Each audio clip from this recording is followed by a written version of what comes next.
Welcome back to IAEE TV, sponsored by TMS and produced by CNTV. I'm Amy Sweezy, and joining me now is Brian Pagel. Brian is from Emerald. Thank you so much for being here. Well, thanks for having me. So not only are you with Emerald, you are also the incoming chairman of IAEE for 2026. I am, because I have so much free time on my hands. I thought, what else could I do? But yes, I'm excited to assume the reins and follow the lead of Chuck and those that have come before me. Well, fantastic. Congratulations on Thank that. you. Thank First you. of all, I want to talk about you're, chairman of SEER as well, chairman of the board of SEER. Tell me a little bit about that. Would you call it a partnership, or how would you describe the SEER and IAEE? Well, merger? it's funny because they've always worked collaboratively, but this year we made the decision to bring SEER under IAEE as a division of. So I am also the official last chairman of SEER. But I think it's going to be the right thing for our ability to deliver leading research in the marketplace. And it just surprises me after all these years how many people just forget about SEER. There is so much information that's out there. It's just a great tool. And this year we redid the index. There was the playbook series. I mean, there's a lot of really good stuff that can help to give directional information on your business. All right, and I am going to ask you about chairing IAEE, Yeah. but first just tell me a little bit about Emerald. Yeah. You've been with the company a long time. Yes, I know I don't look at it, but I've been with what is now Emerald 27 years. So I started out of college with Shore Verone, which later became Bill Communications, VNU, Nielsen, and now Emerald in 2014. So it's been an interesting run. My portfolio's changed and evolved. Now I run a rather robust group for the company. So I'm after all these years, I still love it. I was going to say, and you've always been in this industry. I have.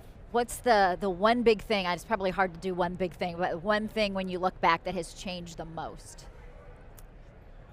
I think there used to be quiet times a year for sure. Now it's always something. But no, it's just, I think it's become far more experiential. It's no longer pipe and drape and rows of 10 by 10s. I think our markets force us to think differently.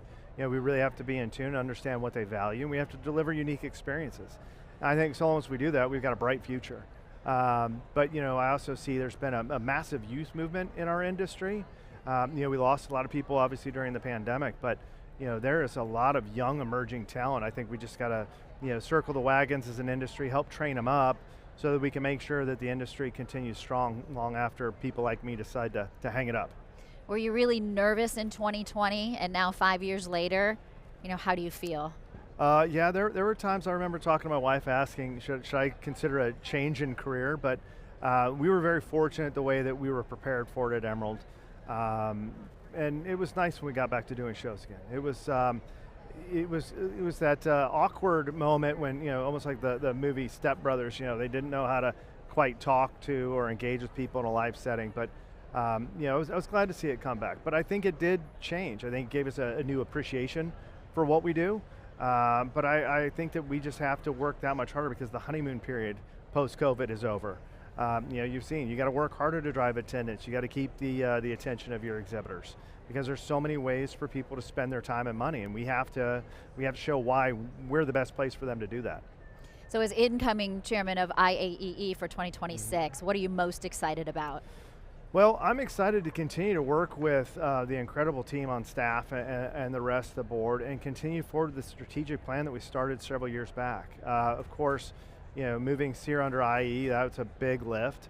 But we're continuing to evolve.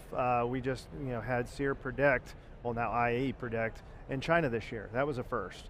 There's such a thirst for the learning and the certification aspect of what IAEE does. I think is very powerful.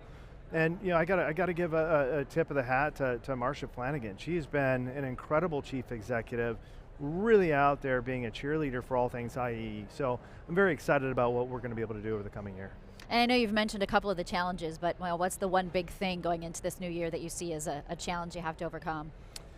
I think you have to be okay with tighter attendee windows. We're seeing largely that audience is not registering at 24 weeks out.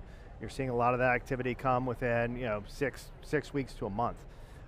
So we have to be okay with that. I think we have to move. We have to be prepared to move quicker, and we really got to listen to the data. There's the art and science of what we do, right? The science is, I know if I do these three things, it's going to yield this result. The art is what you learn over many years of doing this and understanding the temperament of your markets, and there's not a one size fits all, but that's what makes this industry great. It's like a game of Tetris, no 2 days are the same. I love it. Being here at Expo, obviously it's the show of shows, it's the show for shows, the show by shows.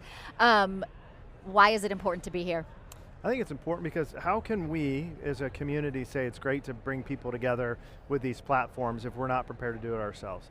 This is the one time a year you get to see and engage with peers, old friends, make a few new ones, talk to new potential vendors.